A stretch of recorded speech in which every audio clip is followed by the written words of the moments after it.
ரொம்ப பேருக்கு கூட்டத்தில் பேசுகிறதுன்னா பயம். நமக்கு ஒன்றும் தெரியாதுன்னு மற்றவங்க நினச்சிடக்கூடாதுங்கிற எண்ணம் தான் இதுக்கு காரணம். ரொம்ப முக்கியமான ஒரு கூட்டம்னா பயமும் அதிகமாக இருக்கும். முக்கியமானவங்கள்லாம் வருவாங்களே, அவங்களாம் நம்மளை பற்றி மட்டமாக நினச்சிருவாங்களே அப்படிங்கிற பயம் வந்துடும்.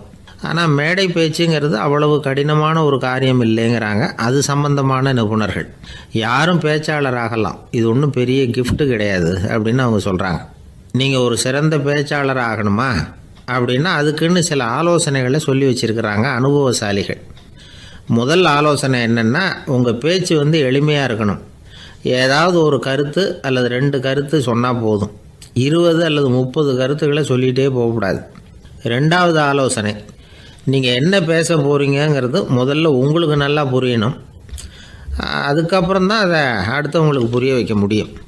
எப்படி ஆரம்பிக்க போகிறோம், எந்த கருத்தை முக்கியமாக வலியுறுத்த போகிறோம், எப்படி முடிக்க போகிறோம் அப்படிங்கிறத முதல்ல நல்லா சிந்தித்து மனசில் வச்சுக்கணும். கடைசியாக என்ன சொல்கிறீங்களோ அதுதான் கேட்குறவங்க மனசில் நிற்கும். 3வது ஆலோசனை என்னென்னா, உங்கள் பேச்சு சுருக்கமாக இருக்கணும். ஒரு 15 நிமிஷம் பேசுகிறது ரொம்ப பொருத்தம். மணிக்கணக்கில் பேசிக்கிட்டு இருக்கிறது நல்லதில்லை. 4வது ஆலோசனை, நீங்கள் பேசுகிறது உண்மையாக இருக்கணும். உங்களுக்கு உண்மையான அனுபவங்கள் இருக்கும், அதை சொல்லலாம். உங்களுடைய உண்மையான அனுபவங்களை மற்றவங்களோட பகிர்ந்துக்கணும், அதுதான் முக்கியம். 5வது ஆலோசனை, ஆரம்பத்தில் கொஞ்ச நேரம் உங்களை பற்றியும் எதிரில் உள்ளவங்களை பற்றியும் சம்மந்தப்படுத்தி ஏதாவது பேசி ஒரு நெருக்கத்தை ஏற்படுத்திக்கணும். ஒவ்வொருத்தரும் இப்போ இவர் பேச போகிறது நம்ம சம்மந்தப்பட்டது அப்படின்னு நினைக்க ஆரம்பிச்சிருவாங்கல்ல, அதுக்கப்புறம் அவங்க கேட்க தயாராகிட்டாங்கன்னு அர்த்தம். எதிரில் உட்காந்துருக்கிற கூட்டத்திலேருந்து 3 பேரை தேர்ந்தெடுங்க. அதாவது வலது பக்கம் ஒருத்தர், நடுவில் ஒருத்தர், இடது பக்கம் ஒருத்தர். அதாவது உங்களை ரொம்ப கனிவாகவும் ஆர்வமாகவும் பார்க்குறவராக பார்த்து தேர்ந்தெடுத்துங்க மனசுக்குள்ளே. நீங்கள் பேசும்பொழுது என்ன பண்ணணும்னா, இவங்களை நேருக்கு நேராக மாறி மாறி பார்த்துக்கிட்டே பேசுனீங்கன்னா நீங்கள் ஏதோ ஒட்டுமொத்த கூட்டத்தையும் பார்த்து பேசுகிறதாக ஒரு உணர்வு அது ஏற்படுத்திவிடும். 6வது ஆலோசனை என்னென்னா, சொற்பொழிவுன்னா நீங்கள் பேசணும், படிக்கக்கூடாது. எழுதி படிக்கிறது நல்லா இருக்காது. குறிப்புகள் வேணும்னா வச்சுக்கலாம். படிக்கிறது பேப்பர்லேருந்து வர்றது மாதிரி இருக்கும், பேசுகிறது இதயத்திலேருந்து வர்றது மாதிரி இருக்கும். அப்புறம் 7வது ஆலோசனை சொல்கிறாங்க. அது என்னென்னா, மேடையில் ஏறி நின்ன உடனே இயல்பாக மூச்சை இழுத்து விட்டுங்க, இயல்பு நிலைக்கு வாங்க, அதுக்கப்புறம் இயல்பாக பேச ஆரம்பிக்கலாம் அப்படிங்கிறாங்க. இவ்வளவும் பேச்சு கலையில் வல்லுநர்களாக இருக்கிறவங்க சொல்லுகிற ஆலோசனைகள். இதையெல்லாம் கடைபிடிச்சா நமக்கும் அதுக்கும் வெகு தூரம்னு நினச்சிக்கிட்டு இருந்த ஒன்று இப்போ கிட்டத்தில் நெருங்கி வந்துடும். நாம் சொல்கிறபடியெல்லாம் அது கேட்கும். ஒரு பேச்சாளர், அவருக்கு சுருக்கமாகவே பேச தெரியாது. மேடையில் ஏற்றி விட்டுவிட்டா போதும், ஆரம்பிச்சிருவார், நிறுத்த மாட்டார், பேசிக்கிட்டே இருப்பார். ஒரு தடவை அவர் ஒரு கூட்டத்தில் ரொம்ப நேரம் பேசிக்கிட்டே இருக்கிறார். எதிரில் பொறுமை இழந்த ஒருத்தர் தன்னுடைய கை கடிகாரத்தை காட்டினார். அதை கவனித்த பேச்சாளர், மன்னிக்கணும், கை கடிகாரம் நான் கொண்டுகிட்டு வர மறந்துட்டேன், அதுதான் நேரம் போனதே தெரியல அப்படின்னு சொல்லியிருக்கிறார். இதுக்கு அவர் சொன்னாராம் கோபமாக, ஏய்யா கடிகாரத்தை தான் பார்க்க முடியல, மறந்துட்டேன், பக்கத்தில் மாட்டிருக்கிற கேலண்டரையாவது பார்க்கக்கூடாதா அப்படின்னாராம். என்ன சார் உங்கள் பையன் என்ன செஞ்சுக்கிட்டு இருக்கிறான் இப்போது அப்படின்னு கேட்டார் ஒருத்தர். அடிக்கடி கண்ணாடி முன்னாடி நின்று அழகு பார்த்துக்கிட்டு இருக்கிறான் சார் அப்படின்னாரு அப்பா. இளம் பருவம் இப்படி தான் இருக்கும், அதையெல்லாம் சாதாரணமாக நினச்சிடாதீங்க அப்படின்னாரு அவர். என்ன சார் சொல்கிறீங்க, கண்ணாடி முன்னாடி நின்றுக்கிட்டு நேரத்தை வீணாக்கிக்கிட்டு இருக்கான், அதை ஒரு பெரிய விஷயமா நான் நினைக்கணுமா அப்படின்னாரு இவர். இளம் பருவத்தில் இளைஞர்களுக்கும் சின்ன பொண்ணுங்களுக்கும் அடிக்கடி கண்ணாடியில் பார்க்கணும்னு தோணும். அது வெறுமனே அழகு பார்க்கறது மட்டும் இல்லை, அவங்க தங்களையே தேடி கண்டுபிடிக்கிற ஒரு முயற்சி அது. இது ஒரு மனோதத்துவ விளைவு. இது வரைக்கும் சின்ன பிள்ளையா இருந்துட்டோம், இனிமேல் நாமளும் மற்றவங்க மாதிரி மனிதர்கள் தான் அப்படிங்கிற உணர்வு அவங்களுக்கு வருது. தங்களோட முகம் எப்படி இருக்குது, அழகு எப்படி இருக்குது, உடம்பு நேரம் எப்படி இருக்குது, முடி எப்படி இருக்குது அப்படிங்கிறதையெல்லாம் கண்டுபிடிக்கிறாங்க. அதுக்கப்புறம் இன்னொரு ஆணோ பொண்ணோ தன்னை கவனிக்கணும் அப்படின்னு நினைக்கிறாங்க. இதெல்லாம் மனோதத்துவ உண்மைகள், இதெல்லாம் இயற்கை. இதை பார்த்துட்டு பெற்றவங்க பிள்ளைங்க கெட்டு போட்டாங்க அப்படின்னு நினைக்கக்கூடாது, அவங்கள திட்டிகிட்டே இருக்கக்கூடாது. இன்றைக்கி பல குடும்பங்களில் இதுதான் நடந்துக்கிட்டு இருக்குது. மனுஷ வாழ்க்கையிலேயே இப்படியும் இல்லாத அப்படியும் இல்லாத ஒரு பருவம் இளம் பருவம். 13லேருந்து 19 வயசுக்கு உட்பட்ட ஆண்கள் பெண்கள் இந்த வகையை சேர்ந்தவங்க, டீனேஜ் குரூப். இவங்கள சின்னவங்கன்னு நினச்சிட முடியாது, பெரியவங்கன்னு நினச்சிட முடியாது. இவங்க ரொம்ப சென்சிட்டிவ். சமூகம் நினச்சா இவங்களை நல்லவங்களாகவும் ஆக்கலாம், கெட்டவங்களாகவும் ஆக்கலாம். கொஞ்சம் அக்கறை எடுத்துக்கிட்டால் பெரிய பெரிய மேதைகளையும் விஞ்ஞானிகளையும் உருவாக்கலாம். ஆனால் நடக்கிறது என்ன தெரியுமா, அநேகமாக இவங்களை யாருமே சரியாக புரிஞ்சுக்கிறது இல்லை, இவங்களை சரியாக நடத்துறதும் இல்லை. இது வரைக்கும் நாம் சொல்கிறத கேட்டுக்கிட்டு இருந்தான், இப்போல்லாம் அவன் இஷ்டத்துக்கு நடக்க ஆரம்பிச்சுட்டான் அப்படின்னு வருத்தப்படுற பெற்றோர்கள் அதிகம். இது வருத்தப்படுற விஷயம் இல்லை, சந்தோஷப்பட வேண்டிய விஷயம். உங்கள் புள்ள சொந்தமாக யோசிக்க ஆரம்பிக்கிறதும் நடந்துக்க ஆரம்பிக்கிறதும் ஒரு தப்பான விஷயமா? அவன் கடைசி வரைக்கும் உங்கள் பேச்சையே கேட்டுக்கிட்டு இருக்கணுங்கிறது என்ன நியாயம்? இன்றைக்கி இளைஞர்களை பெரியவங்க தப்பாக புரிஞ்சுக்கிட்டு தவறாக நடத்துறதுனால தான் அவங்களுக்கு வெறுப்பு, எரிச்சல், மனக்கசப்பு எல்லாம் உண்டாகுது. பெற்றவங்க சரியாக மதிக்கிறது இல்லை அப்படிங்கிற ஒரே காரணத்தினாலேயே வீணாக போகிற பிள்ளைங்க இன்றைக்கி அதிகம். சரி, பெற்றவங்களுக்கு இன்றைக்கி என்ன தான் புத்தி சொல்ல வர்றீங்க அப்படின்னு கேட்குறீங்களா? நாம் எதையும் சொல்ல வரல, ஆனால் அது சம்பந்தமான சில நிபுணர்கள் சொல்லியிருக்கிறத உங்கள் காதில் போட்டு வைக்கலாம். அது என்னென்னா, பிள்ளைங்க கிட்ட அன்பு செலுத்துங்க. குழந்தையா இருந்தப்போ எவ்வளவு பாசமாக இருந்தீங்க, வளர வளர அதை ஏன் குறைச்சிக்கிறீங்க? பெற்றவங்களின் அன்பான வார்த்தைகளுக்கு ஏங்குறவங்க தான் இன்றைய இளைஞர்கள். அவங்க எதை சொன்னாலும் அதை அக்கறையாக காது கொடுத்து கேளுங்க, அலட்சியப்படுத்தாதீங்க. அவங்க விரும்புறது உங்ககிட்ட இருந்து ஒரு மதிப்பு, மரியாதை, அங்கீகாரம், இவ்வளவுதான். அவங்க அவங்களாவே முடிவுகள் எடுக்கட்டும், அதுக்கு நீங்கள் உதவியாக இருங்க, அது போதும். மற்றவங்க முன்னாடி, முக்கியமாக அவங்க நண்பர்கள் முன்னாடி அவங்கள பற்றி மட்டமாக பேசாதீங்க. அவங்கக்கிட்ட பொய் சொல்லக்கூடாது. நீங்கள் சொன்னது பொய்ன்னு தெரிஞ்சு போச்சுன்னா உங்கள் பேரில் அவங்களுக்கு இருக்கிற மதிப்பு போயிடும், நம்பிக்கை போயிடும். அவங்களுக்கு முன்னாடி நீங்கள் சண்டை போடக்கூடாது. உங்கள் பிள்ளைய எப்பவும் இன்னொரு பிள்ளையோட ஒப்பிட்டு பேசுகிற வேலையே வேணாம். கூட பிறந்த மற்றவங்களோட கூட ஒப்பிடக்கூடாது. இப்படி செஞ்சால் அவன் உங்ககிட்டையும் பிரியமாக இருக்க மாட்டான், அவங்ககிட்டையும் பிரியமாக இருக்க மாட்டான். புள்ள எங்கே போகிறான், என்ன பண்ணுறான் அப்படின்னுலாம் துப்பறிஞ்சிக்கிட்டு இருக்கக்கூடாது. இளைஞர்கள் தனிமையை விரும்புகிறவங்க. அவங்கள பெட்டியில் வச்சு மூடி பாதுகாக்கணும்னு நினைக்கக்கூடாது. அவங்கள எப்படி பாதுகாக்கிறது அப்படிங்கிறது அவங்களுக்கே தெரியும். உங்கள் புள்ள எப்படி நடந்துக்கணும்னு நீங்கள் எதிர்பார்க்குறீங்களோ அது மாதிரி நீங்கள் நடந்து காட்டுங்க, அது போதும். ஒரு வீட்டில் அப்பாவும் அம்மாவும் பேசிக்கிட்டு இருக்கிறாங்க. என்னங்க, நம்ம பொண்ணு பெரியவளாயிட்டா, அடிக்கடி கண்ணாடி முன்னாடி போய் நின்றுக்கிட்டு இருக்கிறா, சீக்கிரமாக ஒரு பையனை பார்த்து கல்யாணத்தை முடிக்காமல் இப்படி மசன்னு கல் மாதிரி உட்காந்துருக்குறீங்களே அப்படின்னு சத்தம் போட்டாங்க அந்த அம்மா. அவசரப்படாத, பார்க்கறதுக்கு கண்ணுக்கு அழகா, லட்சணமா, புத்திசாலியா ஒரு பையன் கிடைக்க வேணாமா, அதுதான் பார்த்துக்கிட்டு இருக்கிறேன் அப்படின்னார் அப்பா.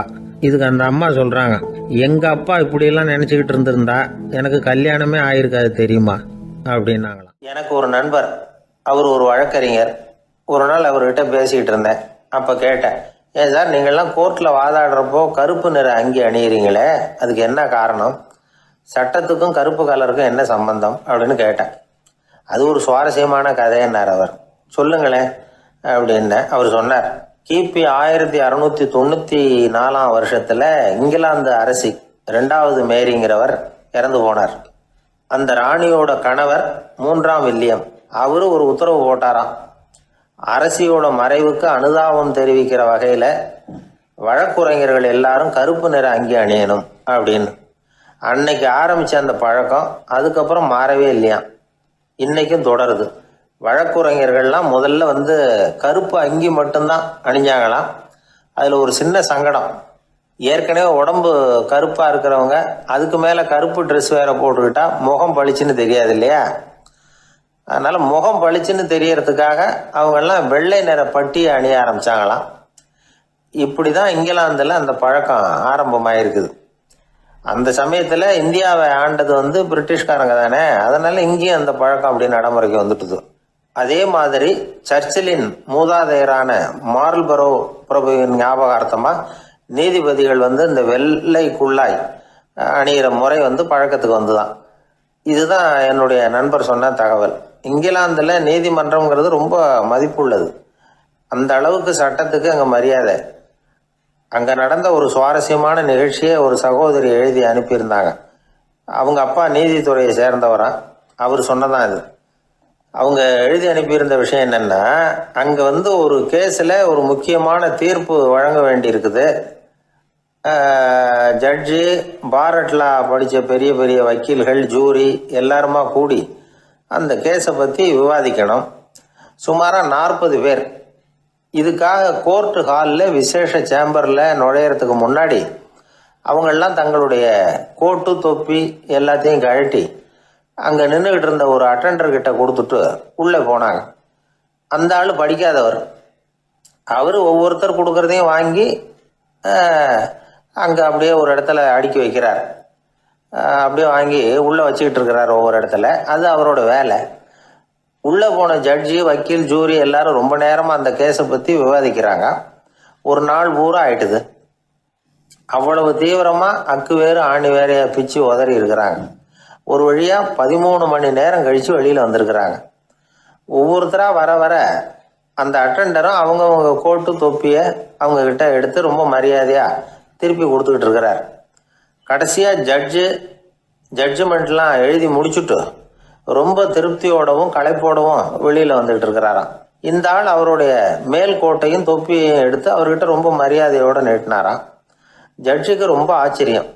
இந்த ஆள் எப்படி இவ்வளவு பேரோட கோட்டு தொப்பி எல்லாத்தையும் ஞாபகம் பேசாமல் திருப்பி கொடுக்குறார் அப்படிங்கிறது அவருக்கு ஆச்சரியம். அதனால் அவர் அந்த ஆளை பார்த்து கேட்டாராம், ஏப்பா இந்த கோட்டை கொடுக்குறியே, இது என்னோடது தானா, என்னோடது தான்னு உனக்கு எப்படி தெரியும் அப்படின்னாராம்.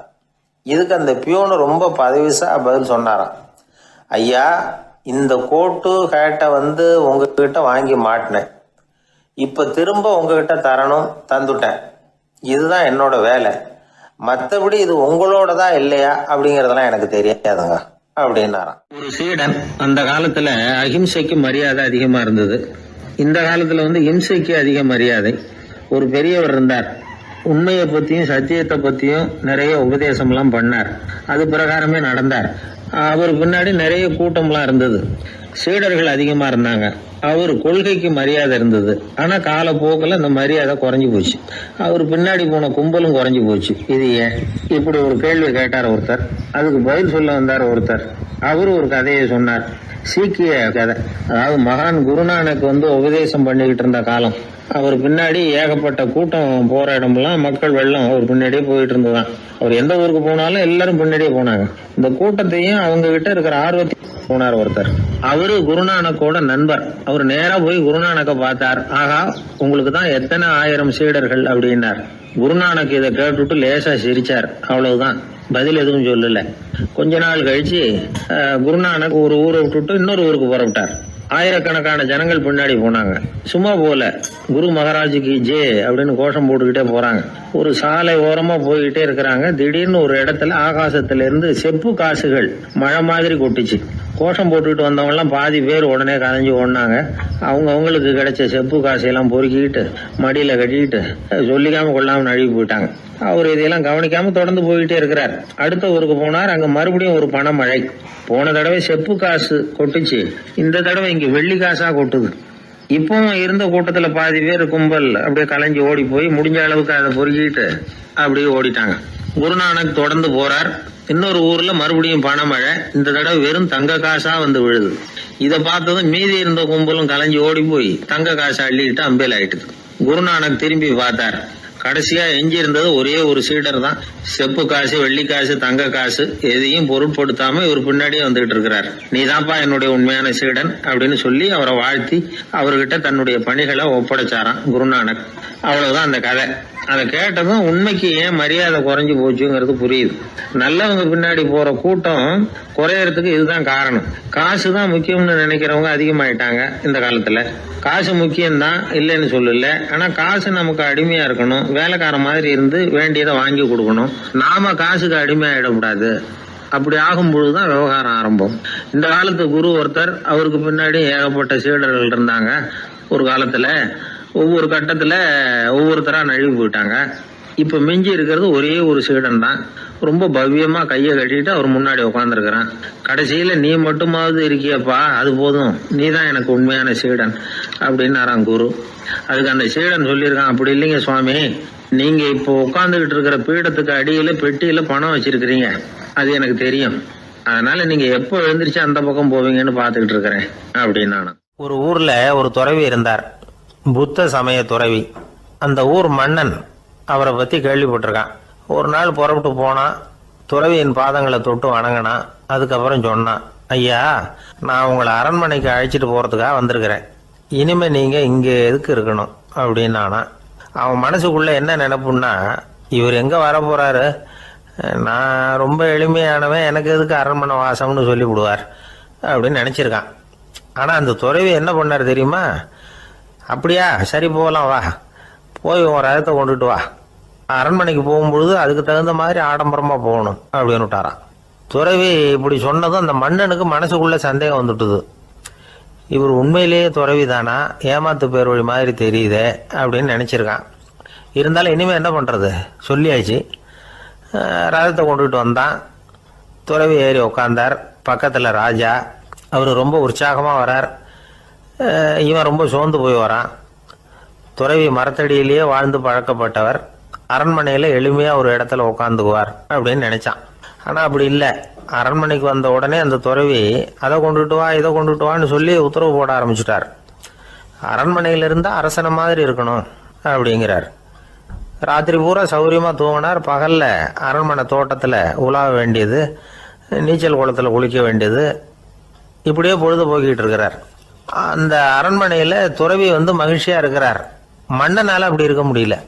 அவருக்கு எந்த கவலையும் இல்லை, இவனுக்கு அரசாங்க கவலைகள்.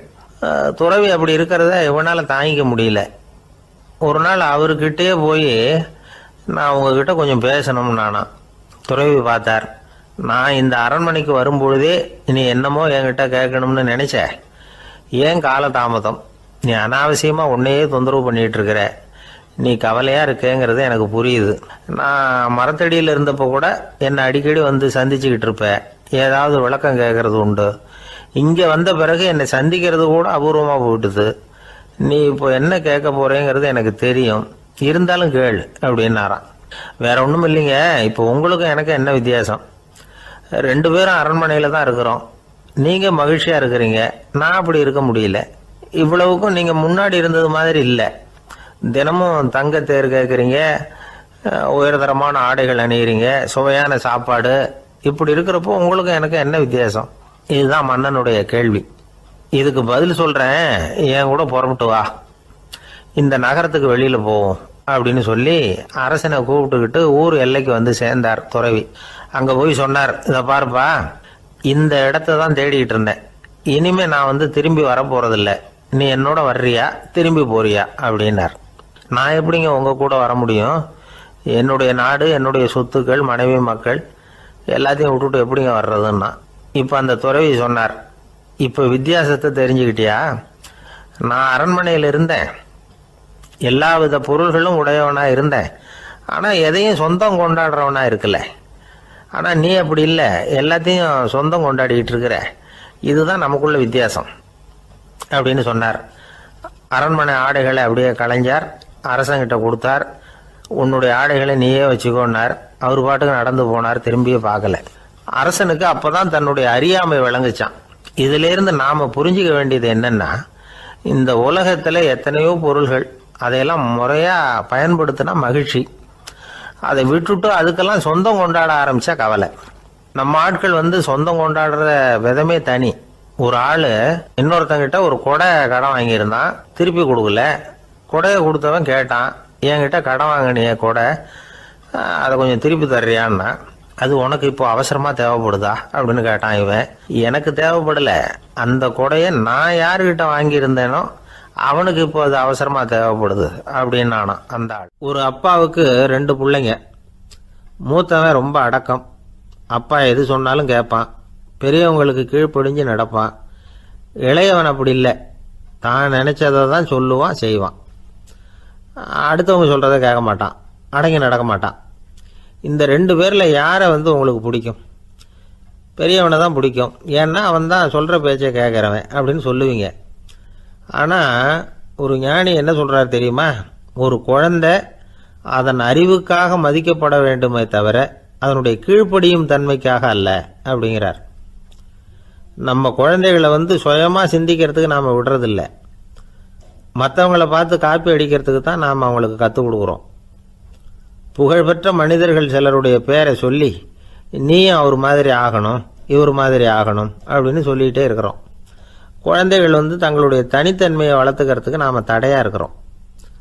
ஒரு குழந்தைகிட்ட அனாவசியமாக நம்பிக்கையை வளர்த்துடக்கூடாது, எந்த கோட்பாட்டையும் திணிக்கக்கூடாது. நாம் ஏற்கனவே அர்த்தமில்லாத கருத்துக்களையும் கொள்கைகளையும் மனசில் போட்டு நிரப்பி வச்சிருக்கிறோம்.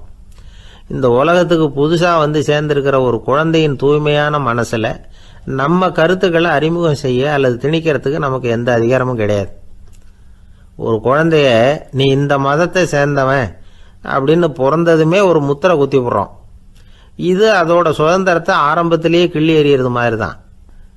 நீங்கள் ஒரு மதத்தின் வழிமுறைகளை கடைப்பிடிச்சிக்கிட்டு வர்றீங்க, அந்த வழியில் போய்கிட்டு இருக்கிறீங்க, சரி, அதனால் போகிறீங்க. அதுக்காக உங்கள் குழந்தையையும் அதே வழியில் தான் வரணும் அப்படின்னு கட்டாயப்படுத்துறதுக்கு உங்களுக்கு என்ன உரிமை இருக்குது? அந்த குழந்தை சுயமாக சிந்திச்சு ஒரு முடிவுக்கு வரட்டுமே, அதுக்கு நீங்கள் ஏன் தடையாக இருக்கிறீங்க? நமக்கு உண்மையிலேயே நம்ம குழந்தை மேலே அன்பு இருந்தால் இது மாதிரி திணிப்பு வேலைகளை செய்யக்கூடாது. திணிப்பு வேலைகளிலிருந்து குழந்தைகளை காப்பாற்றினா போதும். அதுதான் ரொம்ப முக்கியம். அடுத்த தலைமுறை அற்புதமான தலைமுறையாக உருவாகும். நாம் தான் சாதி மத சங்கடங்களில் மாட்டிக்கிட்டு தவிக்கிறோம். அவங்களாவது சாதி மத வேறுபாடு இல்லாத சமுதாயத்தை பார்க்கட்டுமே, அந்த சௌகரியங்களை அனுபவிக்கட்டுமே. அதுக்கு நாம் என்ன செய்யணும்னா ஒன்றும் செய்யாமல் இருந்தால் போதும். ஒரு குழந்தைகிட்ட நம்ம கருத்தை திணிக்கும் பொழுது என்ன ஆகுது தெரியுமா? அது அவனை அவங்ககிட்ட இருந்தே அப்புறப்படுத்தி விடுது. அவனுடைய தனித்தன்மையை அழிச்சுடுது. அவனை ஒரு எல்லைக்குள்ளே திணிச்சுடுது. இதெல்லாம் அன்புங்கிற பேரால் பெற்றோர்கள் செய்கிற தப்பு. இதெல்லாம் கேட்டுக்கிட்டு இந்த காலத்தில் அப்பா ஒருத்தர் சொன்னார், நான் கருத்துக்களை எல்லாம் என் பையன்கிட்ட திணிக்கிறது இல்லைங்க, ஆனால் அதிகமாக சாப்பிட சொல்லி கட்டாயப்படுத்துவேன் அப்படின்னார். உங்கள் வீட்டு சமையல் அவ்வளவு நல்லா இருக்குமான்னு கேட்டாங்க. நல்லா இருந்தால் நான் ஏன் அவனை சாப்பிட சொல்லி கட்டாயப்படுத்த போகிறேன் அப்படின்னார். கிபி 1078 மார்ச் மாதம் 19 திங்கட்கிழமை அதிகாலை நேரம் ஒரு குழந்தை பிறந்தது. எங்க தெரியுமா? காஸ்பியன் கடலுக்கு தெற்கே பாரசீக மொழி வழங்கிய தபரிஸ்தான் மாநிலத்தில் ஜீலான்கிற புனித நகர், அதோட புறநகர் பகுதியில் உள்ள நீப்புங்கிற ஊர்ல தான் அந்த குழந்தை பிறந்தது. அந்த இடம் இப்போ ரஷ்யாவில் இருக்கு. அந்த குழந்தை யாருன்னு நினைக்கிறீங்க? அதுதான் முஹித்தீன் பெருமான், ஆன்மீக சாதனைகள் புரிந்த மகான் முஹித்தீன் ஆண்டகை. தன்னுடைய 18வது வயசுல உயர்கல்விக்காக ஜீலான் நகரத்தை விட்டு பகுதாத் நகரத்துக்கு புறப்பட்டு போறார். இளம் பிராயம் தானே, அதனால துணைக்கு ஒரு வர்த்தக கூட்டத்தோட சேர்ந்து போயிட்டு இருக்கிறார். ரொம்ப தூரம் போகணும். ஒவ்வொரு இடமா தங்கி தங்கி போயிட்டு இருக்கிறாங்க. ஒரு இடத்துல ஒரு கொள்ளை கூட்டம் பயங்கரமான ஆயுதங்களோட அவங்கள வழிமறிச்சுட்டுது. அந்த வர்த்தக கூட்டம் வச்சிருந்த பொருள்களை எல்லாம் அவங்க பறிச்சு விடுறாங்க. இவங்களும் பயந்துகிட்டு இருந்தது எல்லாத்தையும் அவங்க கிட்ட கொடுத்துட்றாங்க. முஹித்தீன் ஆண்டகை மட்டும் இதையெல்லாம் பார்த்துக்கிட்டு தனியா ஒதுங்கி நிற்கிறார்.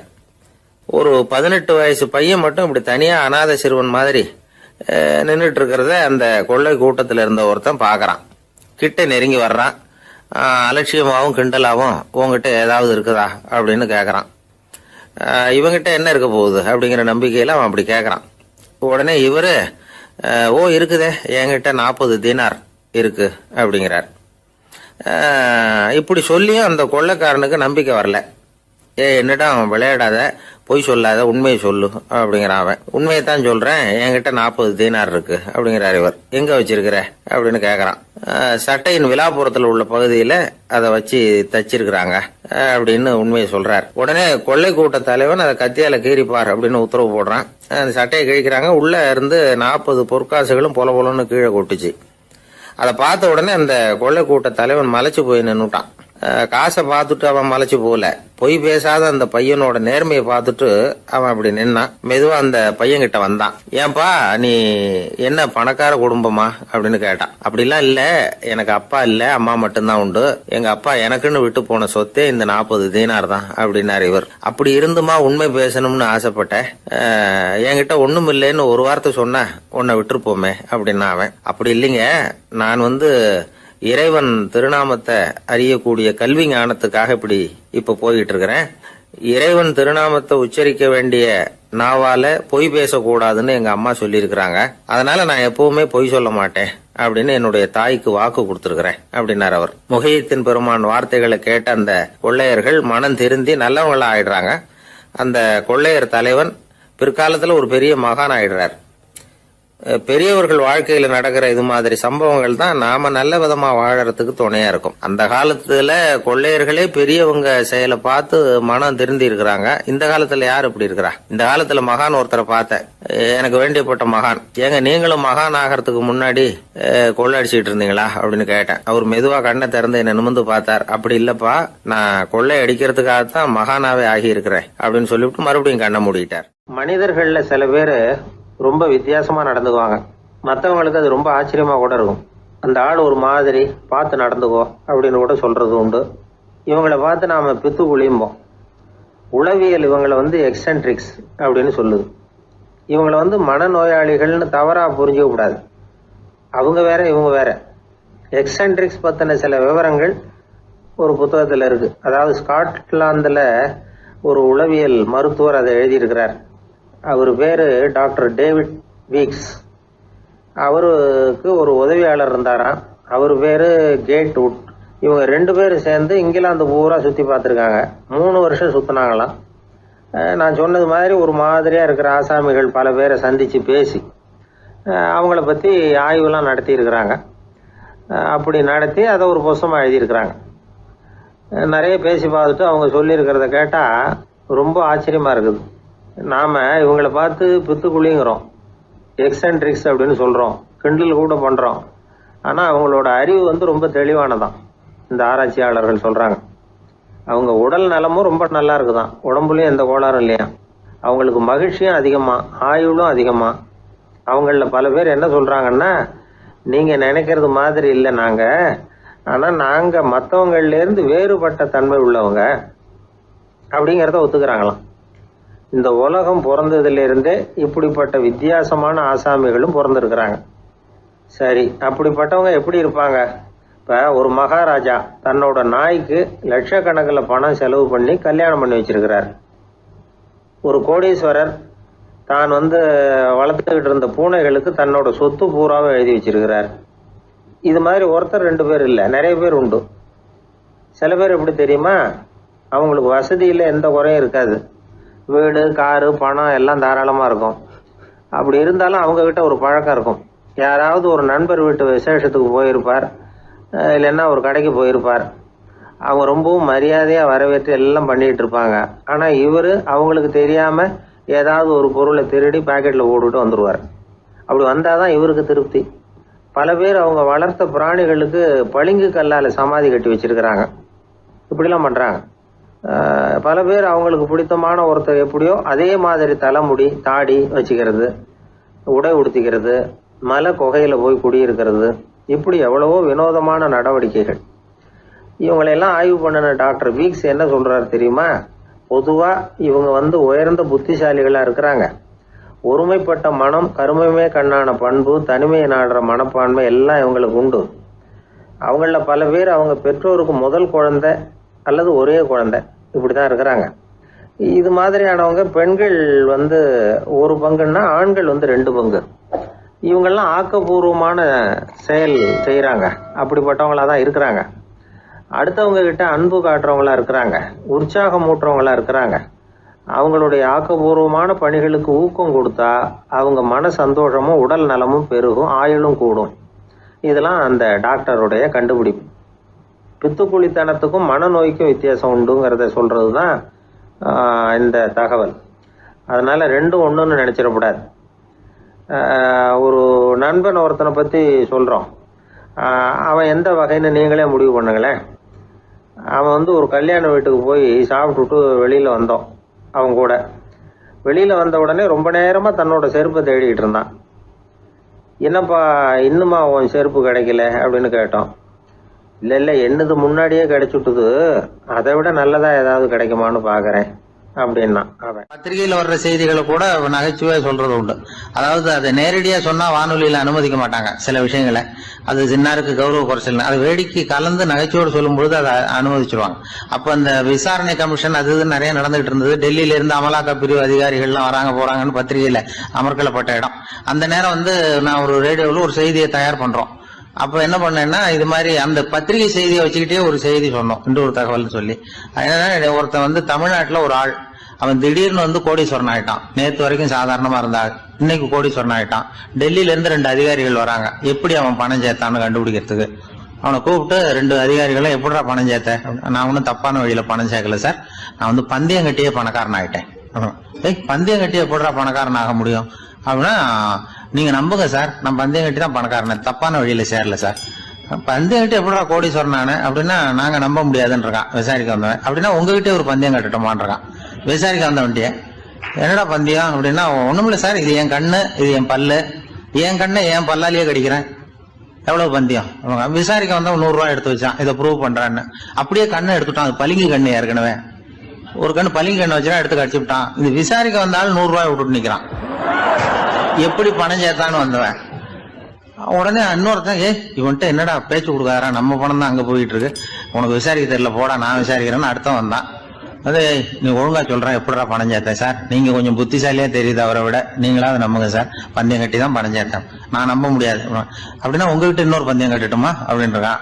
வேண்டாம், அவனை ஏமாத்தி விட்டேன் என்னால வேண்டான்றான். இல்ல சார், அவரு ஏமாந்தது பொய் கண்ணு, பளிங்கு கண்ணுன்னு தெரியாது, ஏமாந்துட்டார். இப்போ உங்ககிட்ட பந்தயம் கட்டது நெஜம் கண்ணு, இந்த பக்கம் பளிங்கு கண்ணு கிடையாது, நெஜம் கண்ணு, இதை பல்லால கடிக்கிறேன். அவன் ஒரு 100 ரூபாய் எடுத்து வச்சான். இவன் அப்படியே பல்செட்டை கேட்டினான் தனியா, அப்படியே கேட்டு கடிச்சு விட்டான். அதையும் விட்டுட்டான். இவன் உடனே 2 பேரும் இவன்கிட்ட பேச பேச நம்ம பணம் தான் அவன்கிட்ட போயிட்டு இருக்கு, இவன் எப்படி பணம் சேர்த்தான்னு கண்டுபிடிக்கிறதுக்கு டெல்லியில இருந்து வந்திருக்கோம், இவன் மேற்கொண்டு பேசாத, பேச பேச பந்தயம் கட்டுவான். திரும்பி போறதுக்கு ரயிலுக்கு டிக்கெட்டு சரியா இருக்கா பாடுறான்றான். அவன் கரெக்டா எண்ணி பார்த்து கரெக்டா இருக்குப்பா, மேற்கொண்டு பேசாத, அவன்கிட்ட நம்ம போயிடுவோம், போய் நம்ம அதிகாரிகிட்ட சொல்லிடுவோம்னு சொல்லி போயிட்டு வரேன் சார் அப்படின்னு சொல்லிட்டு மரியாதை போயிட்டாங்க.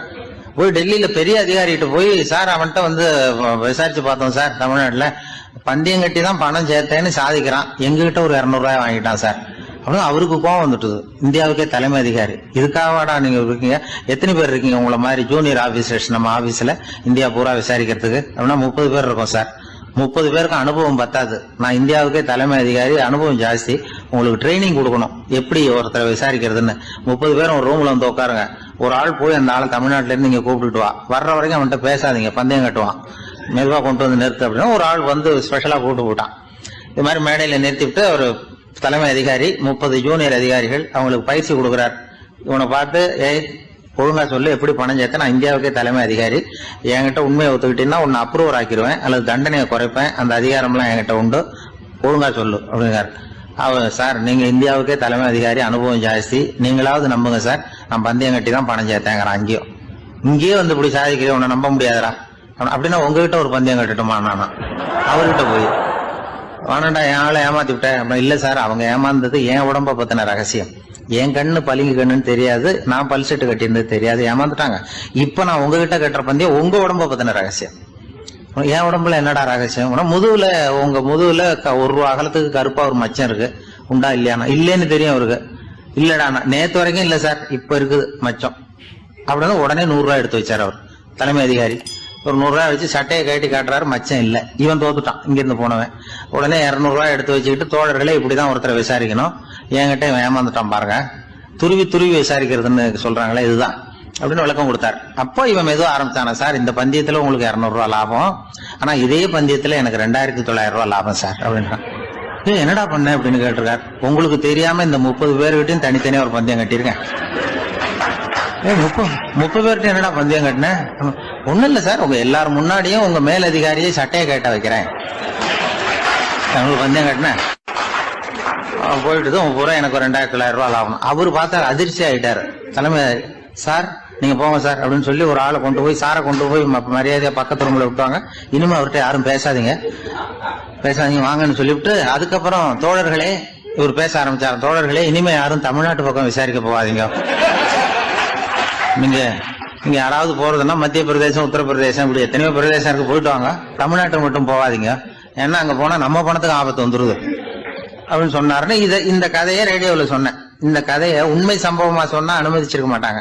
இந்த நகைச்சுவைக்கு உள்ள மரியாதை என்னன்னா, அது ஒரு கதை மாதிரி உண்டு பண்ணி இப்படி சொன்னதும், இதுல என்ன என்னுடைய விசேஷம்னா, இந்த ஸ்கிரிப்ட வாங்கிட்டு வர சொல்லி மந்திரியினுடைய பிஏ வந்தார். ஒரு மந்திரி அப்ப இருந்தவர், அவர் பிஏ அடிக்கடி வருவார். வந்து இந்த போன நேற்று முந்தா நாள் ரேடியோவில் சொன்ன அந்த இன்னொரு தகவல் காப்பி ஒண்ணு வாங்கிட்டு வா அப்படி இப்படின்னு கூப்பிடுவார். மேடையில பேசுறதுக்கு எங்களுக்கு தேவை, உபயோகப்படும்னு கேட்பார்.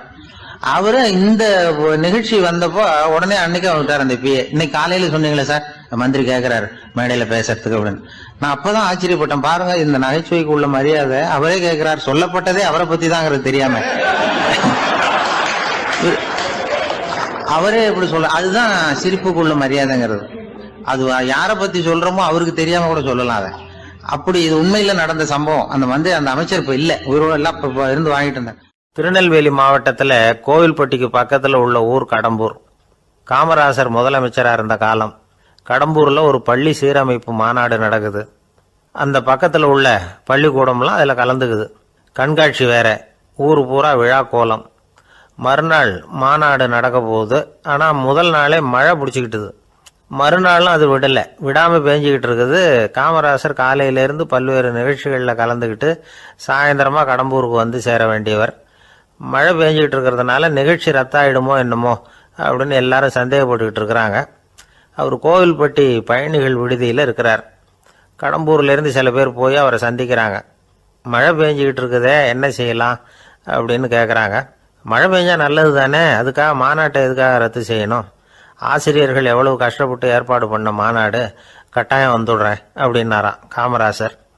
உடனே புறப்பட்டார். மழையை பொருட்படுத்தாத மக்கள் கூட்டம்.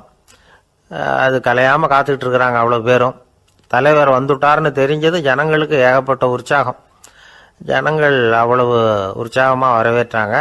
மாநாடு ஆரம்பமாச்சு. மலர் மாலைகள் மலை மாதிரி குவிய ஆரம்பிச்சுட்டுது. வரிசையாக ஒவ்வொரு கல்வி நிலையம் சார்பாகவும் வரவேற்பு பத்திரம் வாசித்து கொடுக்குறாங்க. என்ன வாசிக்கிறாங்கங்கிறத காமராசர் கூர்ந்து கவனிக்கிறார். ஏகப்பட்ட புகழ் மொழிகள், ரொம்ப பாராட்டி புகழ்ந்து என்னென்னமோ வாசிச்சுக்கிட்டு இருக்கிறாங்க.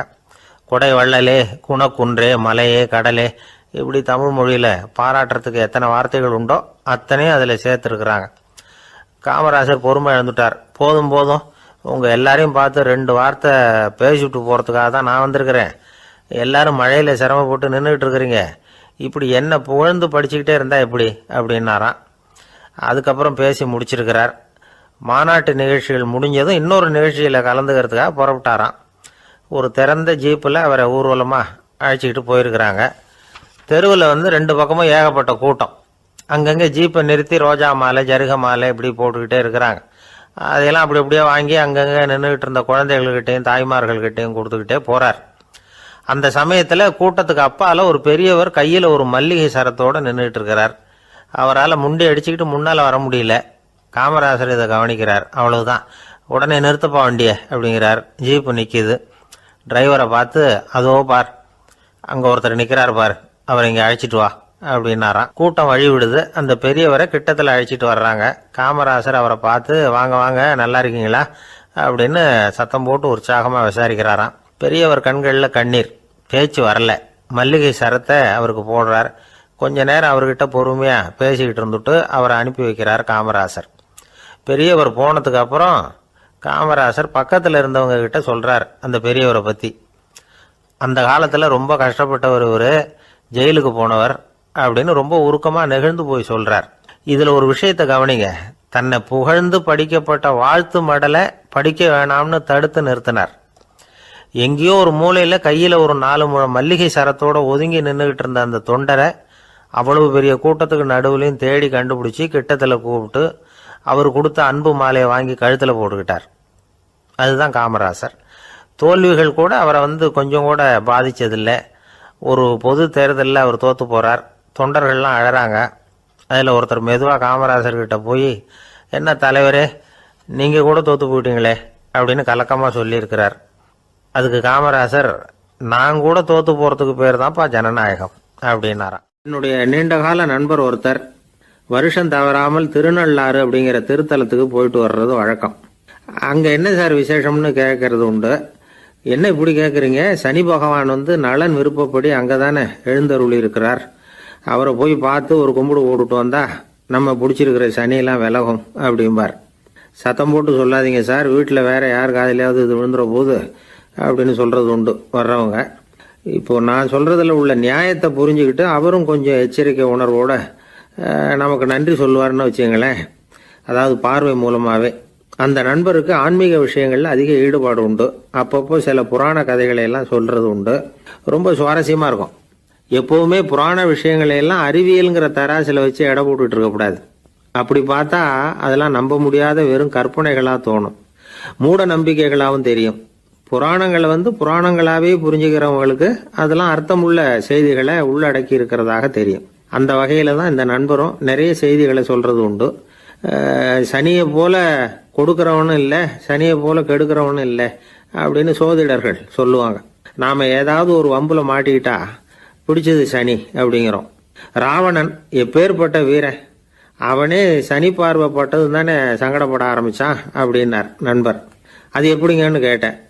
அவர் சொல்ல ஆரம்பித்தார், இந்த ராவணன் இருக்கானே நவ கிரகங்களையும் பிடிச்சி கொண்டுட்டு வந்து தன்னுடைய சிம்மாசனத்தில் அப்படியே படிகளாக போட்டு வச்சுட்டானான், ஒவ்வொரு படியாக. பாவம் அந்த 9 தேவதைகளும் ஒவ்வொரு படியாக குப்புற கிடக்குறாங்க. நவக்கிரகம் நம்மளை ஆட்டி படைக்குதுன்னு நாம் சொல்லிட்டு இருக்கிறோம். ஆனால் அந்த நவக்கிரகங்களை ராவணன் எப்படி வச்சுருந்தான் பாருங்க. எல்லாரையும் சிம்மாசனத்துக்கு பக்கத்தில் படிப்படியாக போட்டு வச்சிருக்கிறான். காலை அது மேலே வச்சு தான் ஏறி போகணும். வேற வழி இல்லாமல் எல்லாரும் குப்புற விழுந்து கிடக்குறாங்க. ராவணன் வந்து ஒவ்வொரு தடவையும் இவங்க முதுகில் அடி வச்சு ஏறி தான் அந்த சிம்மாசனத்துக்கு போகிறது வழக்கம். இப்படி நடந்துக்கிட்டு இருக்கிறது நாரதர் கண்ணில் போட்டுட்டு தான். அவர் சும்மா இருப்பாரா? யோசனை பண்ணார் என்ன செய்யலாம் அப்படின்னு. ஒரு முடிவு பண்ணிட்டு நேராக ராவணன் கிட்ட போனாராம். ராவணா, நீ வந்து நவக்கிரகங்களை பிடிச்சி கொண்டாந்து உன்னுடைய சிம்மாசனத்துக்கு படிகளாக போட்டு வச்சிருக்கிற, அது உன்னுடைய வீரத்தை காட்டுது. இருந்தாலும் ஒரு விஷயத்த நீ யோசிச்சு பார்க்கணும். ஒவ்வொரு தடவை நீ சிம்மாசனத்துக்கு போகும்பொழுதும் நவக்கிரகங்களின் முதுகல் அடி வச்சு நீ ஏறி போற, அது உனக்கு பெருமை கிடையாது. அவங்களுடைய மார்புல அடி வச்சு ஏறி போகணும், அதுதான் உனக்கு பெருமை அப்படின்னாராம். இவர் சொல்றதும் சரிதானே அப்படின்னு யோசிச்சிருக்கான் ராவணன். உடனே குப்புற கிடந்த நவக்கிரகங்களை திருப்பி மல்லாக்க போட்டான். அவங்க மார்புல அடி வச்சு மேலே ஏறி சிம்மாசனத்துக்கு போனானா. அப்படி போயிட்டு இருக்கும் பொழுது சனி பகவானின் பார்வை அவன் மேலே பட்டுதான். அவ்வளவுதான்.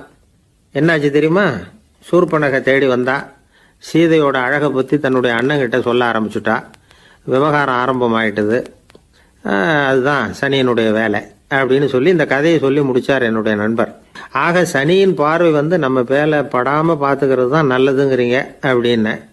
ஆமாம் சார், இப்போ கூட நான் வந்து உங்கள் வீட்டுக்கு வந்திருக்கிறதே ஒருத்தருடைய பார்வை என் மேலே படக்கூடாதுங்கிறதுக்காகத்தான் அப்படின்னார். யாருங்க அதுன்னு என்னுடைய மாமனார் சார். அவசரத்துக்கு அவர்கிட்ட கொஞ்சம் கடன் வாங்கிவிட்டேன். நம்ம மாப்பிள்ளை தானேன்னு சொல்லி அவர் விட்டு கொடுக்கறதுக்கு தயாராக இல்லை. இன்னைக்கு இப்போ அவர் எங்கள் வீட்டுக்கு வரக்கூடிய நேரம், அதுதான் அவர் பார்வையிலேருந்து படாமல் தப்பிக்கலாங்கிறதுக்காக இங்கே வந்துட்டேன் அப்படின்னார். பார்வை படணும்னு இருந்தால் பட்டுத்தான் தீரும் போல இருக்கு அப்படின்னா. என்ன சார் சொல்கிறீங்கன்னார் ஒன்றும் புரியாமல். நீங்கள் இங்கே தான் வருவீங்கன்னு அவருக்கு ஏற்கனவே தெரியும் போல இருக்கு. அதனால் உங்களுக்கு முன்னாடியே உங்கள் மாமனார் இங்கே வந்துட்டார். அதுவும் அந்த பீரோவுக்கு பக்கத்தில் தான் பின்னாடி மறைஞ்சு நின்றுட்டு இருக்கிறார் அப்படின்னு. சீடன் வெளியூர் புறப்படுறதுக்கு தயாரா இருந்தான். ரொம்ப தூரம் போக போறான். திரும்பி வர நாளாகும். புறப்படுறதுக்கான ஆயத்த வேலைகள்ல ஈடுபட்டிருந்தான். அந்த சமயம் பார்த்து இன்னொரு சீடன் அவங்கிட்ட வந்தான். நம்ம குரு உன்னை அழைச்சிட்டு வர சொன்னார், வா அப்படின்னு கூப்பிட்டான். இவன் உடனே புறப்பட்டு போனான். குருநாதரை பார்த்தான். அவர் காலில் விழுந்து வணங்கினான். வணங்கிவிட்டு எழுந்திரிச்சான். அவ்வளவுதான். குரு ஏதாவது உபதேசம் பண்ணுவாருன்னு எதிர்பார்த்தான். ஆனா நடந்தது என்ன தெரியுமா? குரு அவனுக்கு ஓங்கி ஒரு அடி கொடுத்தார். எதிர்பாராம இந்த அடியை வாங்கினதும் அந்த சீடன் அதிர்ந்து போயிட்டான். பக்கத்துல இருந்த மற்ற சீடர்களும் திகைச்சு போய் நின்னுட்டாங்க. அடி வாங்கின சீடனுக்கு மனசுக்குள்ள குழப்பம். நாம என்ன தப்பு பண்ணணும்? புறப்படுற நேரத்துல இப்படி குரு கிட்ட அடி வாங்குற மாதிரி ஆயிட்டுதே அப்படின்னு நினைச்சு மனசுக்குள்ள ரொம்ப வேதனைப்பட்டான். கொஞ்சம் துணிச்சலை வரவழைச்சுக்கிட்டு குருநாதர்கிட்டயே கேட்டுட்டான். சுவாமி, நான் என்ன தப்பு பண்ணினேன்? என்னை இப்படி அடிச்சுட்டீங்களே, ஒரு வார்த்தை கூட உங்களை எதிர்த்து நான் பேசினது இல்லையே. இவ்வளவு காலமா உங்க விருப்பத்துக்கு விரோதமா ஒரு காரியம் கூட நான் செஞ்சது இல்லையே. வந்ததும் வராததுமா ஒண்ணுமே சொல்லாம என்ன அடிச்சுட்டீங்களே. குருவே, நான் செஞ்ச குற்றம் தான் என்ன அப்படின்னு கண்ணீரோட பரிதாபமா கேட்டானா அந்த சீடன். ஆனா அந்த குரு முகத்துல கொஞ்சம் கூட கோபம் இல்லை. அவர் சிரிச்சுக்கிட்டே நின்றுகிட்டு இருந்தாராம். அதுக்கப்புறம் சொன்னாராம், என்னுடைய அருமை சீடனே, நீ ஒரு தவறும் பண்ணல. நான் உன்னை அடிச்சது நீ ஏதோ தப்பு பண்ணிவிட்டேங்கிறதுக்காக இல்லை. நீண்ட பயணம் போக போறேன். ஞாபகமா ஏதாவது கொடுத்து அனுப்ப வேணாமா? நீ ஞானம் பெற்ற பிறகுதான் திரும்பி வர போறேங்கிறது எனக்கு தெரியும். அதுக்கு பிறகு உன்னை வந்து அடிக்க முடியுமா? அதனால இப்ப கிடைச்சிருக்கிற இந்த வாய்ப்பை பயன்படுத்திக்கிட்டேன். அப்போதைக்கு இப்பவே அடிச்சுட்டேன், அவ்வளவுதான், வேற ஒண்ணும் இல்லை அப்படின்னாராம்.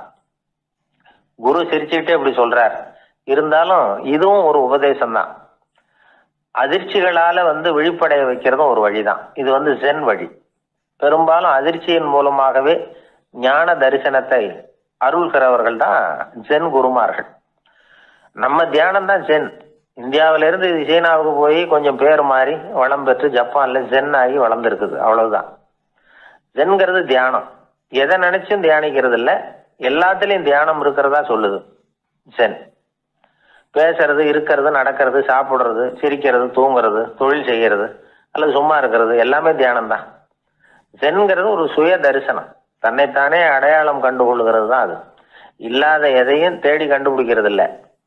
சென் மார்க்கத்தை பத்தி ஓஷோ என்ன சொல்றாரு தெரியுமா? காணாமல் போன தன்னுடைய மூக்கு கண்ணாடி தன்னுடைய மூக்கின் மேல் இருப்பதை கண்டுகொள்வது போன்றது சென் அப்படிங்கிறார். நம்மால் இன்னொருத்தர் முகத்தை ரொம்ப நேரமா உத்து பார்த்துக்கிட்டு இருந்தார். என்ன பாக்குறீங்கன்னாரு அவரு. நீங்க போட்டிருக்கீங்களே மூக்கு கண்ணாடி, அதை தான் பாக்குறேன்னாரு இவரு. நீங்க அப்படி பாக்குறதுக்கு விசேஷ காரணம் ஏதாவது உண்டான்னு கேட்டார் இவர். உண்டுன்னார். என்னன்னு கேட்டார். நேத்திக்கு காணாம போன என்னோட மூக்கு கண்ணாடி அது அப்படின்னாராம் இவர். ஒருத்தர் ரொம்ப கவலையோட வந்தார். ஏன் இப்படி ஒரு மாதிரியா வர்றீங்க அப்படின்னு கேட்டேன். அவர் என்ன நிமிர்ந்து பார்த்தார். என்னை பார்த்து ஒருத்தன் பைத்தியம்னு சொல்லிவிட்டான் சார். அவன் அப்படி சொன்னதுக்கு அப்புறம் தான் நான் இப்படி ஆயிட்டேன்னாரு. அதுக்காக நீங்க பெருமைப்படுங்க, வருத்தப்படாதீங்கன்னு. அவருக்கு ஒன்னும் புரியல. அவரு என்ன ஒரு மாதிரியா பார்க்க ஆரம்பிச்சுட்டார். நான் உடனே ஓஷோ சொல்லி இருக்கிற சில கருத்துக்களை அவர்கிட்ட எடுத்து சொன்னேன். இத பாருங்க, இந்த உலகத்துல பல பெரிய மேதாவிகள்லாம் சாதாரண மக்கள் கண்ணுக்கு பைத்தியமா தான் தெரிஞ்சிருக்கிறாங்க அப்படின்னு விவரத்தை சொன்னேன். ஏன்னா மத்தவங்க மாதிரி அவங்க கவலைப்படுறது இல்ல, எதுக்கும் இறுக்கம் அடையறது இல்ல, சாவை கண்டு பயப்படுறது இல்ல, அற்பமான மகிழ்ச்சிக்கு ஆசைப்படுறது இல்ல. அவங்க முழுமையா வாழறாங்க. மத்தவங்களை இது பாதிக்குது. ஏன்னா இவங்களால அவங்க மாதிரி அலட்டிக்காம இருக்க முடியறது இல்ல. அதனால இருக்க ஆரம்பிச்சு விடுறாங்க. அவன் கிடக்குறான் பைத்தியக்காரன் அப்படின்னு சொல்லி அவங்களுக்குள்ளேயே ஆறுதல் அடையறதுக்கு முயற்சி பண்றாங்க. இதுதான் இன்னைக்கு உலகத்துல நாம பாத்துக்கிட்டு இருக்கிறது. ஆனா ஒரு உண்மை என்ன தெரியுமா? இந்த உலகத்துல பைத்தியக்காரர்களும் புத்தி சுவாதீனம் இல்லாதவங்களும் தான் மகிழ்ச்சியாவும் கொண்டாட்டமாவும் இருக்க முடியும். அதனால நமக்கெல்லாம் புத்தி சுவாதீனத்துடன் கூடிய ஒரு பைத்தியக்காரத்தன்மை இருக்கிறது நல்லதுதான். அப்படி இருந்தாதான் வாழ்க்கையை கொண்டாட முடியும். ஒரு மனநல மருத்துவமனையில ஒருத்தர் சிகிச்சைக்காக சேர்ந்திருந்தார். சேர்ந்து 1 வருஷம் ஆச்சு. தான் குணமாயிட்டோங்கிறது அவருக்கு தெரிஞ்சு போச்சு. டாக்டர் கிட்ட விவரத்தை சொன்னார். இது மாதிரி எனக்கு மனசுல தோணுதுங்க, நான் தெளிஞ்சுட்டேன் போல இருக்கு அப்படின்னு அவர் சொல்லியிருக்கிறார். அவரும் சொன்னார், நீங்க சொல்றது சரியாதான் இருக்கும், இருந்தாலும் உங்களை இங்கேயே வச்சிருந்து சில சோதனைகள்லாம் பண்ணி பார்த்துட்டு அதுக்கப்புறம் வீட்டுக்கு அனுப்புறோம் அப்படின்னார். சரிங்கன்னார் அவரு. அதே மாதிரி அவரை மேற்கொண்டு கொஞ்ச நாள் தங்க வச்சு சோதனைகள்லாம் பண்ணி பார்த்துட்டு இவர் சொல்றது உண்மைதான்னு தெரிஞ்சது. இவர் புத்தி சுவாதீனம் சரியா இருந்தது, இவர் நல்ல நிலைமைக்கு வந்துட்டாருங்கிறது டாக்டருக்கு புரிஞ்சது. அதுக்கப்புறம் சரி, நீங்க சொன்னது சரி, இனிமே நீங்க வீட்டுக்கு போகலாம் அப்படின்னு சொல்லி அனுப்பி வச்சார். இவர் வீட்டுக்கு வந்துட்டார். அதுக்கப்புறம் இவர் தன்னுடைய அனுபவங்களை சொன்னாராம். எப்படி இருந்தது மருத்துவமனை வாழ்க்கை அப்படின்னு கேட்டிருக்கிறாங்க நண்பர்கள்லாம். அப்போ இவர் சொன்னாராம், இத பாருங்க, நான் 1 வருஷம் பைத்தியங்களோட பைத்தியமா வாழ்ந்தேன். அதுல கொஞ்சம் கூட எனக்கு சிரமம் தெரியல. அந்த 1 வருஷமும் 1 வினாடியா போனது மாதிரி இருக்குது. ஆனா நான் புத்தி தெளிஞ்சதுக்கு அப்புறம் 1 வாரம் அவங்களோட இருந்தேன் பாருங்க, அந்த 1 வாரம் தான் எனக்கு 1 யுகமா தெரிஞ்சது. அவ்வளவு கஷ்டப்பட்டேன் அப்படின்னாராம். அதனால ஒரு கூட்டத்திலிருந்து வேறுபட்டு வாழறதுங்கிறது கொஞ்சம் சிரமம் தான். பைத்தியங்களுக்கு மத்தியில பைத்தியமா இருந்துடலாம், பைத்தியங்களுக்கு மத்தியில புத்தி சுவாதீனம் உள்ளவனா இருக்கிறதுக்கு ரொம்ப சாமர்த்தியம் தேவைப்படுது. அதனாலதான் இந்த உலகத்துல நாம வாழும் பொழுது மற்றவர்களை அனுசரிச்சு வாழணும். பைத்தியங்களுக்கு மத்தியில பைத்தியமா இருந்தாதான் சுகம் அப்படிங்கிறது தான் இவங்க சொல்ல வர்ற உண்மை. ஹிட்லர் ஒரு சமயம் ஒரு பைத்தியக்கார ஆஸ்பத்திரிக்கு போனாராம் பார்வையிடறதுக்காக. மன நோயாளிகளை எல்லாம் வரிசையா நிறுத்தி வச்சிருந்திருக்கிறாங்க. அவர் வந்த உடனே எல்லாரும் ஹிட்லர் வாழ்கன்னு கத்தணும் அப்படின்னு அங்க உள்ள டாக்டர் சொல்லி வச்சிருக்கிறார். ஏற்கனவே சொல்லி வச்சிருக்காரு, ஹிட்லர் வரப்போறார், வந்தது எல்லாரும் ஹிட்லர் வாழ்கன்னு நீங்க சொல்லணும், கத்தணும்னு சொல்லி வச்சிருக்காரு. சரின்ட்டு நிக்கிறாங்க. ஹிட்லர் வந்தார். சொல்லி வச்சது மாதிரி எல்லாரும் கத்துனாங்க, ஹிட்லர் வாழ்கன்னு. ஒருத்தர் மட்டும் கத்தாம அமைதியா நின்றுகிட்டு இருந்தார். ஹிட்லர் அவர்கிட்ட போய், ஏன் நீங்க மட்டும் ஹிட்லர் வாழ்கன்னு சொல்லாம நிக்கிறீங்கன்னார். அதுக்கு அவர் மெதுவா, நான் பைத்தியக்காரன் இல்ல, டாக்டர் அப்படின்னாராம். அதனால பைத்தியங்களோடு பைத்தியமா வாழறதுங்கிறது ஒரு சுகம். இந்த உலகத்துல ஏற்கனவே நான் சொன்னது மாதிரி பைத்தியக்காரர்களும் புத்தி சுவாதீனம் இல்லாதவங்களும் தான் மகிழ்ச்சியாகவும் கொண்டாட்டமாகவும் இருக்க முடியும். அதனால புத்தி சுவாதீனத்துடன் கூடிய ஒரு பைத்தியக்காரத்தன்மை நமக்கு தேவை. அந்த நுட்பத்தை புரிந்து கொண்டு நம்முடைய வாழ்க்கையை நாம கொண்டாடுவோம். ஒரு ராஜா இருந்தார். அவர் ஒரு பெரிய கோயில் கட்டினார். பல ஊர்கள்ல இருந்து சிற்பிகள்லாம் கொண்டுகிட்டு வந்தார். அழகழகா சிற்பங்களை செய்ய சொன்னார். ஊர்ல உள்ள ஜனங்களும் கோயில் கட்டுறதுக்கு அவங்களால முடிஞ்ச உதவியை செஞ்சாங்க. ராத்திரி பகலா வேலை நடக்குது. கோயில் கொஞ்சம் கொஞ்சமா வசந்துகிட்டே வந்துட்டுது. அந்த ஊர்ல ஒரு வயசான அம்மா இருந்தாங்க, ரொம்ப ஏழை. அவங்களுக்கு மனசுக்குள்ள ஒரு உறுத்தல், இந்த ஊர்ல எல்லாரும் இந்த கோவில் கட்டுறதுக்கு அவங்களால முடிஞ்ச உதவியை பண்ணிட்டு இருக்கிறாங்க, நம்மளால ஒன்றும் பண்ண முடியலையே அப்படின்னு நினைச்சு கவலைப்பட்டாங்க. அவங்களுக்கு மனசு கேட்கல, ஏதாவது செய்யணும் நம்மளால முடிஞ்சது. அப்படின்னு யோசனை பண்ணாங்க. நல்ல வெயில் நேரத்தில் சிற்பிகள்லாம் ரொம்ப சிரமப்பட்டு சிலை வடிச்சுக்கிட்டு இருக்கிறாங்கல்ல, அவங்களுக்கு அந்த நேரம் தாகம் எடுக்குமே, அதனால சிரமப்பட்டு ஒரு குடத்துல தண்ணியை எடுத்துக்கிட்டு அதை இடுப்புல வச்சுக்கிட்டு மெதுவா கொண்டுகிட்டு அங்க போறது அப்படின்னு முடிவு பண்ணிட்டு அந்த அம்மா போச்சு. அங்க போய் வேலை செய்யறவங்களுக்கு தாகம் எடுக்கிற போலாம் ஒரு கோவலையில தண்ணியை எடுத்து கொடுத்துக்கிட்டு இருக்கிறது. இப்படியே பண்ண ஆரம்பிச்சுட்டு அந்த அம்மா. ஏதோ அந்த அம்மாவால முடிஞ்ச ஒரு சின்ன உதவி அது. இப்படி கொஞ்சம் கொஞ்சமா வேலை நடந்தது. கோபுரம் வசந்தது, எல்லா வேலையும் முடிஞ்சது. இனிமே கடைசியா கற்ப கிரகத்தின் மேல விமானம் அமைக்க வேண்டியதுதான் பாக்கி. அந்த வேலையும் ஆரம்பமாச்சு. அந்த சிற்பிகள்லயே அனுபவசாலியான ஒருத்தர் இந்த அம்மாவை தேடிட்டு வந்தார். பாட்டி, உங்ககிட்ட இருக்கிற ஏதாவது ஒரு பொருளை கொடுங்க, அந்த விமானத்துல வைக்கலாம் அப்படின்னு நாங்க நினைக்கிறோம் அப்படின்னார். இந்த அம்மாவுக்கு ஒன்றும் புரியல. ஏதாவது இருந்தாவில கொடுக்கலாம், எதுவும் இல்லையே, என்ன பண்றது யோசனை பண்ணாங்க. இத பாருப்பா, என்கிட்ட என்ன இருக்கு, இந்த வாசப்படியில கிடக்குது, இந்த கல்லு தான் இருக்குது, வேணும்னா இதை எடுத்துட்டு போங்க அப்படின்னாங்க. உடனே அந்த கல்லை பேத்து எடுத்துட்டு போயிட்டாங்க அவங்க. அங்க போய் பார்த்தா என்ன ஆச்சரியம், அந்த விமானத்து உச்சியில கலசங்களை அமைக்கிறதுக்கான பிரம்ம எந்திரத்தை மூடுற கருங்கல் ஒண்ணு தேவையா இருந்தது. இவங்க எடுத்துட்டு போன கல்லு அதுக்கு ரொம்ப பொருத்தமா அமைஞ்சு போச்சு. ஏதோ அதுக்காகவே அளவெடுத்து செஞ்சது மாதிரி அமைஞ்சுட்டுது. அந்த கல்லையே அங்க அப்படியே பதிச்சுட்டாங்க. ஒரு வழியா கோவிலை கட்டி முடிச்சாங்க. அடுத்தது கும்பாபிஷேகம். அதுவும் ரொம்ப சிறப்பா கோலாகலமா நடந்து முடிஞ்சது. இவ்வளவையும் பார்த்த அந்த ராஜாவுக்கு மனசுக்குள்ள ரொம்ப பெருமையா இருந்தது.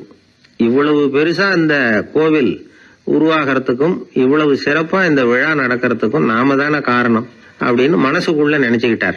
இப்படி நினைச்சுக்கிட்டே அன்னைக்கு ராத்திரி அரண்மனையில படுத்து தூங்கினார். உடனே ஒரு கனவு. ஆண்டவனே அந்த ராஜாவோட கனவுல வந்தார். ராஜா ஆண்டவனை வணங்கினார். இறைவா, உங்களுக்காக நான் கட்டி இருக்கிற கோவில் எப்படி இருக்குது, நல்லா இருக்குதா அப்படின்னு கேட்டார் ராஜா.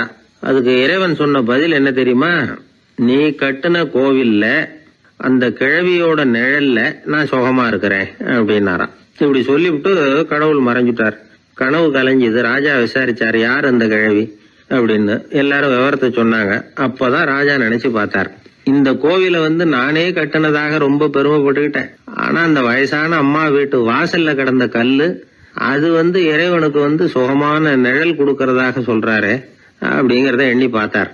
நான்கிற எண்ணம் நழுவி போயிட்டுதான். கோபுரம் எவ்வளவு பெருசுங்கிறது முக்கியம் இல்ல, குணம் எவ்வளவு பெருசுங்கிறது தான் முக்கியம். அந்த வயசான அம்மா நம்ம நாட்டுல வாழறது தான் நமக்கு உண்மையான பெருமை அப்படின்னு நினைச்சாராம் ராஜா. இந்த காலத்திலயும் ஒரு ஊர்ல ஒரு கோவில் கட்டினாங்க. எல்லா ஜனங்களும் அவங்களால முடிஞ்சதை செஞ்சாங்க. நம்மாலும் ஒருத்தன் அந்த திருப்பணி குழு தலைவரை போய் பார்த்தான். நான் ஏதாவது ஒத்துழைக்கணுமா ஐயா அப்படின்னு ரொம்ப பணிவா கேட்டான். திருப்பணி குழு தலைவர் சொன்னார், இத பாருப்பா, இந்த கோவில் கட்டி முடிக்கிற வரைக்கும் உன்னுடைய ஒத்துழைப்பு எதுவும் தேவையில்லை. கட்டி முடிச்சு கும்பாபிஷேகம் ஆனதுக்கு அப்புறம் தான் உன்னுடைய ஒத்துழைப்பு ரொம்ப அவசியம் அப்படின்னார். அதுக்கப்புறம் நான் என்ன செய்யணும் சொல்லுங்கன்னா, இவன் இந்த சாமி சிலையை நீ திருடிக்கிட்டு போகாம இருக்கணும், அவ்வளவுதான் அப்படின்னாராம். ஒரு ராஜா இருந்தார். நாடு பூராவும் நிறைய மரங்களை நட்டு வளர்க்கணுங்கிறது அவரோட ஆசை. தானே அதுக்கு முன்மாதிரியா இருக்கணும்னு நினைச்சார். அரண்மனையை சுத்தி மரங்களை நட்டு வளர்த்தார். இதை பார்த்துட்டு ஜனங்களும் அவங்கவுங்க வீட்டை சுத்தி மரக்கன்றுகளை நட்டு வளர்த்தாங்க. கொஞ்ச காலத்துல ஊரு பூரா பசுமையா மாறிச்சு. எல்லாருக்கும் சந்தோஷமா இருந்தது. இது ஒரு பக்கம் இருக்கட்டும். இப்ப நான் சொல்ல போற கதை வேற. அதாவது அந்த ராஜா ஒரு நாள் தன்னுடைய அரண்மனைய சுத்தி இருக்கிற விதவிதமான மரங்களை எல்லாம் போய் பார்த்தார். எப்படி இருக்கிறீங்க அப்படின்னு ஒவ்வொரு மரத்துக்கிட்டையும் விசாரிச்சாராம். எந்த மரமும் சந்தோஷமா இருக்கிறதா தெரியல. அது அதுக்கும் மனசுல ஒரு குறை. முதல்ல ஆலமரத்துக்கிட்ட போனார். அது சொல்லிச்சு, மண்ணா, நான் நல்லா பெருசா வளர்ந்துருக்கிறேன், அடர்த்தியா இருக்கிறேன், கிளையெல்லாம் 4 பக்கமும் நல்லா படர்ந்துதான் இருக்குது, இருந்தாலும் எந்த பிரயோஜனமும் இருக்கிறதா தெரியல எனக்கு. என்னுடைய பழம்லாம் ரொம்ப சின்னதா இருக்குது, என் கண்ணுக்கு சரியா புறப்பட மாட்டேங்குது. நான் இருக்கிற சைஸுக்கு என்னுடைய கிளையில இருக்கிற பழம்லாம் எவ்வளவு பெருசா இருக்கணும், அது இத்தினூண்டு இருக்கிறது எனக்கு பெரிய அவமானமா இருக்கு. இப்படி இங்க நின்றுகிட்டு இருக்கிறதே ரொம்ப கூச்சமா இருக்கு. ஒரு நல்ல புயல் வந்ததுன்னா பேசாம சாஞ்சு விடலாமான்னு பாக்குறேன் அப்படின்னு புலம்புது ஆலமரம். சரி இருக்கட்டும்னு நினைச்சுக்கிட்டு ராஜா அடுத்தபடியா ஒரு அத்தி மரத்துக்கிட்ட போனார். அதுவும் புலம்ப ஆரம்பிச்சுட்டுது. நான் கூட பெரிய மரம் தான், இல்லை இலையெல்லாம் அழகா தான் இருக்குது, பழம் அழகா இருக்குது, இருந்தாலும் உள்ள விஷயம் இல்லையே. அத்தி பழத்தை புட்டு பார்த்தா அத்தனையும் சொத்த அப்படின்னு பழமொழியே உண்டாயிட்டுதே. இப்படி ஒரு கெட்ட பேரோட நான் இருக்கணுமா அப்படின்னு புலம்புது அது. சரி இது இருக்கட்டும் அப்படின்னு சொல்லி அடுத்தபடியாக வேப்ப மரத்துக்கிட்ட போனார். அது தன்னுடைய வேதனையை வெளியிட்டது.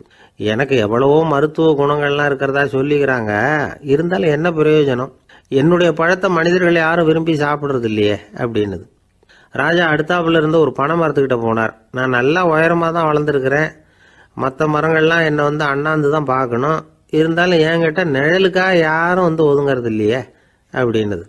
என்ன இது எல்லா மரமும் இப்படி திருப்தி இல்லாமல் இருந்துகிட்டு இருக்குதே அப்படின்னு நினச்சிக்கிட்டே ராஜா அடுத்தபடியாக அங்கே இருந்த ஒரு பைன் மரத்துக்கிட்ட போனார். அழகாக உயரமாக பசுமையாக தான் இருந்தது, ஆனால் பழமோ பூவோ கிடையாது. அதை நினச்சி அது வருத்தப்பட்டுக்கிட்டு இருக்குது. ஓக் மரம் அது ஒன்று நின்றுட்டு இருந்தது. அது என்ன சொல்லிச்சுன்னா, இலையுதிர் காலத்தில் என் மேலே இருக்கிற எல்லா இலைகளும் உதிர்ந்து போடுது, முடி கொட்டின மனிதர்கள் மாதிரி மொட்டையாக நான் நிற்க வேண்டி இருக்குது, என்ன வாழ்க்கை இது அப்படின்னு சொல்லி அழுத்துக்கிட்டது. சரி புளிய மரம் என்ன சொல்லுது பார்ப்போம்னு அதுகிட்ட போனால், என்னுடைய நிழலில் யாருமே தங்க மாட்டாங்க, உடம்புக்கு சூடுன்னு ஒதுங்கி போயிடுவாங்க, அடிமரத்தை பார்த்தீங்கன்னா பட்டையெல்லாம் உறிஞ்சி பார்க்கறதுக்கே கேவலமாக இருப்பேன் அப்படின்னுது அது. முருங்கை மரம் என்ன சொல்லிச்சு தெரியுமா, என்னுடைய இலை காயெல்லாம் சாப்பிட்றவங்களுக்கு சத்து கொடுக்கறது வாசம்தான், ஆனால் என் உடம்புல சத்தே கிடையாது, கொஞ்சம் வேகமாக காற்று அடிச்சதுன்னா முறிஞ்சி விழுந்துடுறேன், என்ன வாழ்க்கை இது அப்படின்னு சொல்லி அது வருத்தப்பட்டது.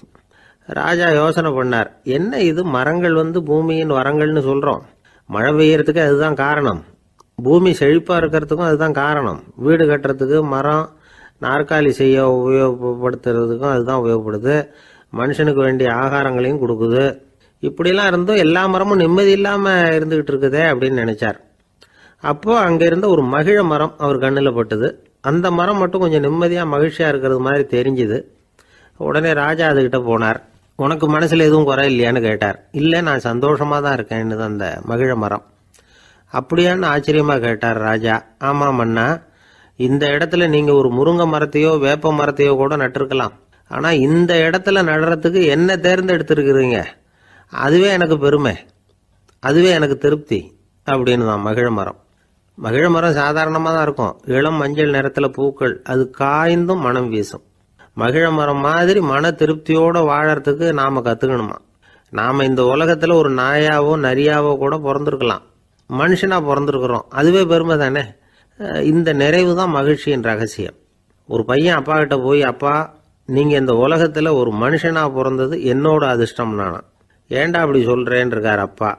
நீங்கள் ஒரு கரடியாக பிறந்திருந்தா இந்நேரம் நானும் ஒரு கரடி குட்டியாக தானே இருந்திருப்பேன் அப்படின்னு நானா பையன். ஒருத்தர் ரொம்ப கவலையோடு உட்காந்துருந்தார். எதை பற்றி சார் கவலைப்படுறீங்கன்னு கேட்டோம்.